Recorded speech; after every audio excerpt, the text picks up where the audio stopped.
आते हैं। पहले हमने न्याय संहिता को पढ़ा है, उसके बाद से हम कॉन्ट्रैक्ट एक्ट को कर रहे हैं। पर आज जो कॉन्ट्रैक्ट एक्ट की रहेगी, हमारी थर्ड क्लास है आज हमारी। सबसे पहले हमने एक्ट और कोड का जो डिफरेंस है उसको जाना है। उसके बाद हमने हल्का टच जो है, मिनट, उसके बाद जो हमारी सेकंड क्लास रही है वहां पे हमने क्या किया है, सेकंड क्लास में हमने देख के चला है कि जो प्रियम्बल है कॉन्ट्रैक्ट एक्ट की उसमें क्या कहा गया है, सेक्शन 1 क्या बात करता है और विस्तार कहाँ तक है। ये सारी चीजें हम एक फर्स्ट क्लास में कर चुके हैं। और इसी के साथ हमने जो सेक्शन 2 है, जो इंटरप्रिटेशन क्लोज है, जो निर्वचन खंड है, हम उसका भी जो है स्टार्ट उसको कर चुके हैं। और एक मिनट, ये यहाँ पे हम उसको भी यहाँ पे शुरू कर चुके हैं। और सेक्शन 2A में जो बताया गया है, जो बात करता है ऑफर या प्रपोजल की, हम उसको पहले ही स्टार्ट कर चुके हैं। बहुत सारी चीजें हम ऑफर या जो प्रपोजल है उसके बारे में जान चुके हैं। तो आज इसी क्रम में हम जानेंगे कि जो मैंने आपको लास्ट क्लास में भी कहा था कि जो थोड़ा बहुत टच हमारा ऑफर या प्रपोजल के बारे में रह गया है, हम उसको लेते हुए चलेंगे, अगली क्लास में देखेंगे। तो आज हम बस हो सकता है कि सिर्फ प्रपोजल के बारे में ही बात करें। तो जरा करते हैं श्री गणेश, फिर देखिए। प्रपोजल में क्या है कि अपने डिजायर बताना ही प्रपोजल नहीं, मतलब दो पक्षकार तो होंगे, दो पर्सन होंगे, दो पार्टीज होंगी, दो व्यक्ति होंगे। तो अपनी एक व्यक्ति का अपने डिजायर बताना ही प्रपोजल नहीं होता, अपितु तो दूसरे की इच्छा जानना, जो अन्य व्यक्ति है, जो दूसरा पक्ष है, जो दूसरी पार्टी है, वो उस कार्य को करना चाहते हैं या नहीं चाहते, ये जानना भी प्रपोजल है। दूसरी बात, प्रपोजल में निश्चितता का अहम स्थान है, सर्टेनिटी। प्रपोजल में निश्चितता होना बहुत जरूरी है। प्रपोजल में हम ये नहीं कह सकते कि मैं आपसे कहूं आप मेरा ये पेन खरीदोगे 10 या 20 रुपए में, 10 या 20 रुपए में, कोई निश्चितता नहीं है।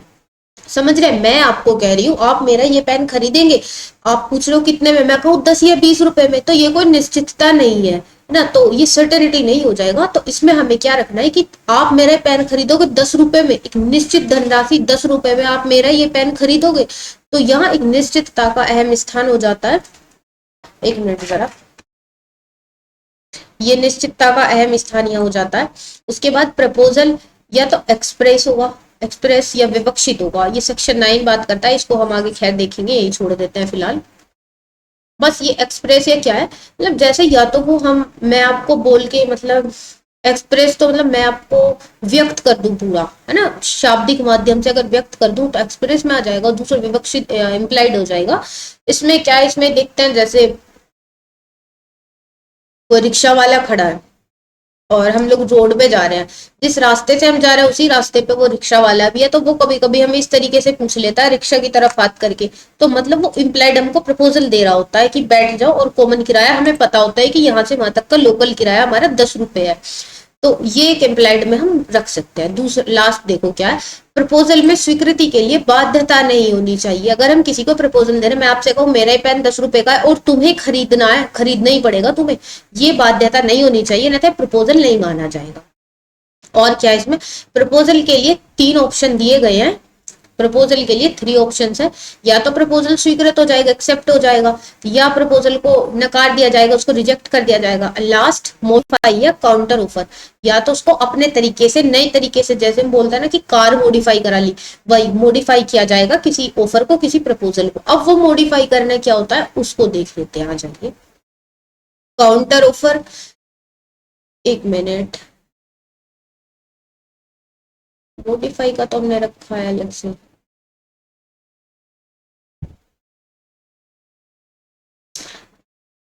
हाँ, यहाँ पे जो मॉडिफाई है इसको हम काउंटर ऑफर भी बोल देते हैं, या प्रति प्रस्ताव भी हम इसको बोल देते हैं। तो इसमें जो काउंटर ऑफर क्या होता है, प्रति प्रस्ताव क्या होता है, मैं आपको एक जो केस लो है, इसका मुझे ईयर याद नहीं आ रहा, ये आप लोग देख लेंगे, हाइड बनाम रेंज।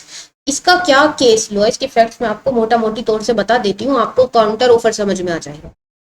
एक रेंज होता है, रेंज नाम का लड़का होता है, हाइड नाम का। अब रेंज ने हाइड से कहा कि मैं जो अपनी कार 1200 रुपए में तुम्हें बेच रहा हूँ, या तुम खरीदोगे। हाइड ने बोल दिया नहीं भाई मैं 1200 रुपए में नहीं खरीदूंगा। फिर अगले दिन रेंच ने हाइड को कहा चल ठीक है फिर 1,000 रुपए में ले ले, तू मेरा दोस्त है, मैं तुझे 1,000 रुपए में दे देता हूँ। हाइड ने क्या कहा, नहीं नहीं 1,000 में नहीं, मैं 950 रुपए में खरीद खरीद सकता हूँ। मतलब उसने काउंटर ऑफर अपनी तरफ से जो प्रति प्रस्ताव दिया 1,000 रुपए से ना लेके उसने कहा ना तेरा ना मेरा, चल 1,000 रुपए में दे दे मेरे को अपनी कार जो है, या जो भी तू बेच रहा है तेरी चीज है, तेरी कार है, तो तू मेरे को 950 रुपए में दे दे। ये उसने हाइड ने जो है काउंटर ऑफर कर दिया। अब इसको रेंच ने अपनी तरफ से इस बार अस्वीकार कर दिया। हाइड ने 1,000 की मूल कीमत पर ही खरीदने का प्रयास किया। अब क्या हुआ, जब हाइड ने कहा कि 950 रुपए में मुझे अपनी कार बेच दो, फिर रेंच ने मना कर दिया। अब हाइड ने कहा भाई इसकी कार तो बहुत अच्छी है, पूरी मॉडिफाई हो रखी है, तो 1,000 में भी कोई वैसे नुकसान नहीं होगा, घाटा नहीं है। तो हाइड ने कहा ठीक है फिर 1,000 रुपए की मूल कीमत पे ही मुझे अपनी कार दे दो और मैं खरीदने के लिए तैयार। उसके बाद रेंच भाई साहब ने मना कर दिया कि भाई जब मैंने तुझे कहा, जब तक तूने खरीदी नहीं, अब मैं नहीं बेच रहा, मैं नहीं दे रहा तुझे।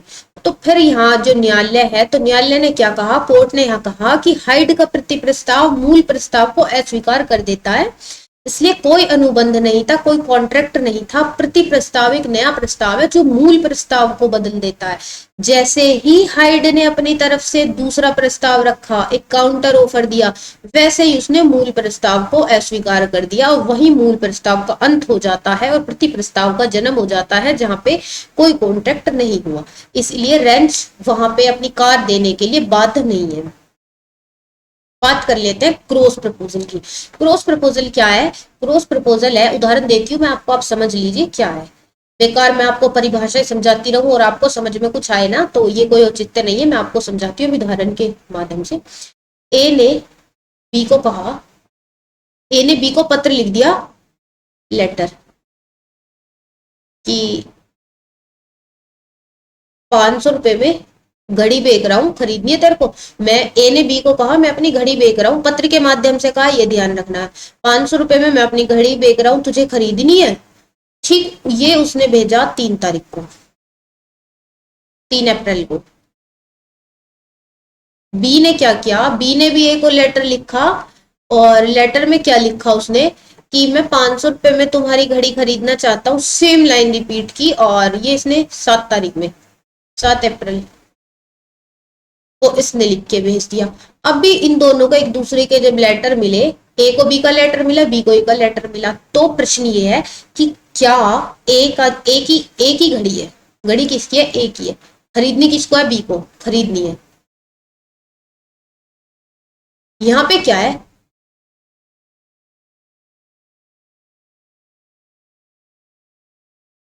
एक मिनट,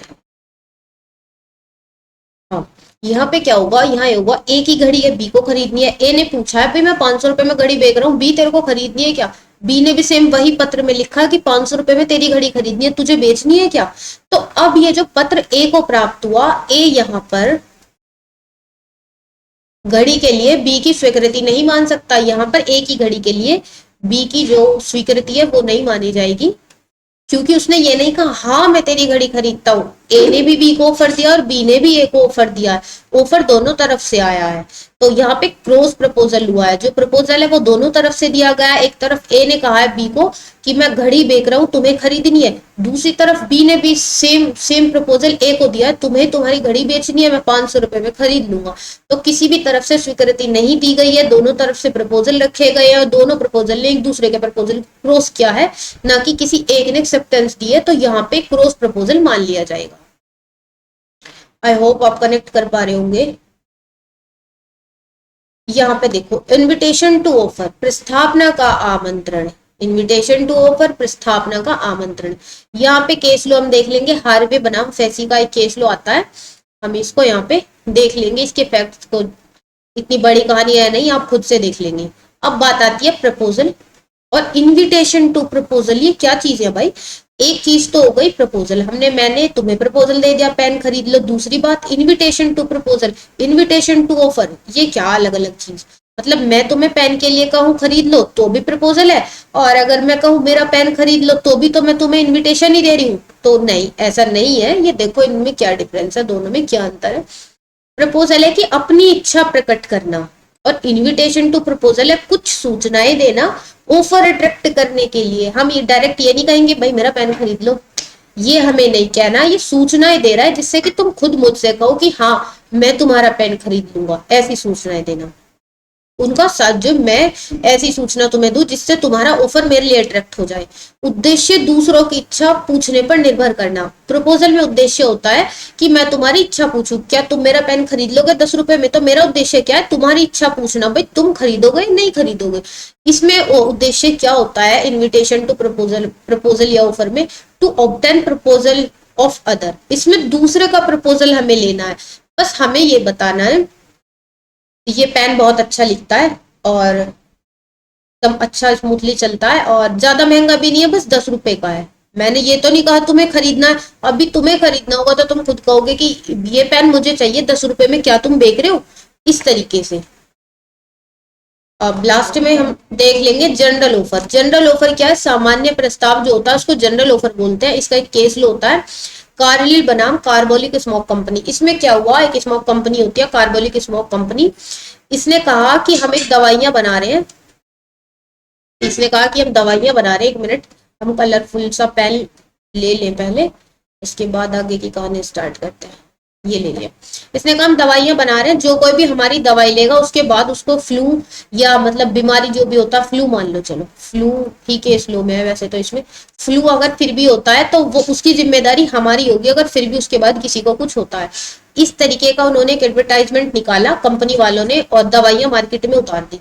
अभी क्या हुआ है, कार्लिल नाम की एक महिला थी, उन्होंने क्या किया, उन्होंने उनकी दवाई खरीदी, दवाई जो खरीदी और खा ली, दवाई खा लेने के बाद भी इन महिलाओं को फ्लू हो जाता है। अब ये कोर्ट में गई और इन्होंने केस कर दिया इस कंपनी पे, ये कोर्ट में गई और इन्होंने इस कंपनी पे, स्मोक कंपनी पे केस कर दिया कि साहब इन्होंने ये एडवर्टाइजमेंट निकाला था, अगर मेरी दवाइयां लेने के बाद, हमारी दवाइयां लेने के बाद किसी को फिर भी फ्लू हो जाता है तो इसकी जिम्मेदारी हमारी होगी। तो फिर इन्होंने कहा कि हमने पर्टिकुलर आपको थोड़ी कहा था कि आप हमारी दवाइयां ले लो, या हमने ये कहा था कि भाई जरूरी लेनी है हमारी दवाइयां, हमने तो अपनी दवाइयों का मतलब हमें अपनी दवाइयां बेचनी थी और अपने व्यापार के उद्देश्य से हमने ऐसा करा, ऐसा किया, जो किया हमने व्यापार के उद्देश्य से किया। हमारा जो उद्देश्य था वो ये नहीं था कि तुम हमारी दवाई खरीदो और खाओ बीमार हो जाओ। उसके बाद कार्लिल और स्मोक कंपनी दोनों की बातें सुनने के बाद, फैक्ट जानने के बाद, कोर्ट ने कहा कि ये जो था, स्मोक कंपनी ने ये जनरल ऑफर दिया था, सामान्य प्रस्ताव रखा था कि ये दवाई जो कोई भी खरीदेगा, मेडिसिन जो कोई भी खरीदेगा उसको फ्लू नहीं होगा, अगर होगा तो हमारी जिम्मेदारी होगी। ऐसा करके उन्होंने बिल्कुल जो ऑफर था वो पूरा पब्लिक किया था। तो जो इनका ऑफर है वो उन्होंने पब्लिक किया था, सामान्य प्रस्ताव दिया था, पूरी जनता को प्रस्ताव दिया था। उसके बाद अगर कोई एक लेता है उसके बाद उसको भी वो प्रॉब्लम, मतलब उसको फिर से बीमारी होती है, तो इसकी जो जिम्मेदारी होगी वो स्मोक कंपनी की होगी। इसके बाद स्मोक कंपनी के द्वारा कोर्ट ने कार्लिल को जो है कुछ धनराशि भी दिलवाई गई इसमें। तो ये हो गया जनरल ऑफर सामान्य प्रस्ताव का लिए। तो आज हमें यही जानना था, प्रपोजल की कुछ बातें हमने जानी है, अभी कुछ चीजें रह गई हैं प्रपोजल के बारे में, तो आगे हम कल की क्लास में फिर उन्हें देख लेंगे और कल फिर आगे की तरफ चलेंगे। आई होप आपको चीजें समझ में आई होगी, आप चीजें कनेक्ट कर पा रहे होंगे, बहुत कम समय में आप एक जो कॉन्ट्रैक्ट का जो प्रपोजल है, चाहे तो फिर कोड और एक्ट में डिफरेंस हो, चाहे तो फिर जो कॉन्ट्रैक्ट में जो प्रियम्बल लिखा है वो हो, चाहे सेक्शन 1 हो, आप सब कुछ समझ पा रहे होंगे और कम से कम समय में समझ पा रहे हैं। तो प्लीज चैनल को ज्यादा से ज्यादा लोगों के बीच में शेयर कीजिए, सब्सक्राइब कीजिए, और अगर कोई क्वेश्चन है आपको कॉन्ट्रैक्ट से रिलेटेड या फिर किसी भी कोई भी क्वेश्चन है आपको, जो सब्जेक्ट हम करा रहे हैं या फिर जो हमारी पोस्ट पड़ी है नेट से रिलेटेड, यूजीसी नेट से रिलेटेड, आप हमारे चैनल पे आके पोस्ट भी देख सकते हैं। जो कुछ भी लेटेस्ट न्यूज होती है वो हमारे चैनल की पोस्ट पे आपको, पोस्ट के ऑप्शन पे जाएंगे तो वहां पे आपको यूजीसी नेट के रिगार्डिंग जो लेटेस्ट न्यूज है वो आपको मिल जाएंगी, चाहे तो चेयरमैन के रिटायरमेंट की हो, चाहे तो न्यू चेयरमैन जो एडिशनल चेयरमैन आए हैं जोशी जी, उनके उनके आने की हो, सारी चीजें, सारी पोस्ट आपको हमारे चैनल के पोस्ट, जो पोस्ट बॉक्स होता है, पोस्ट वाला ऑप्शन, उस पर मिल जाएंगी। तो प्लीज आइए चैनल पे विजिट कीजिए और ज्यादा से ज्यादा लोगों को अपने चैनल पहुंचाइए। मिलते हैं शीघ्र ही अन्य वीडियो में और आगे के मतलब सेक्शन 2B के साथ। तब तक के लिए थैंक यू।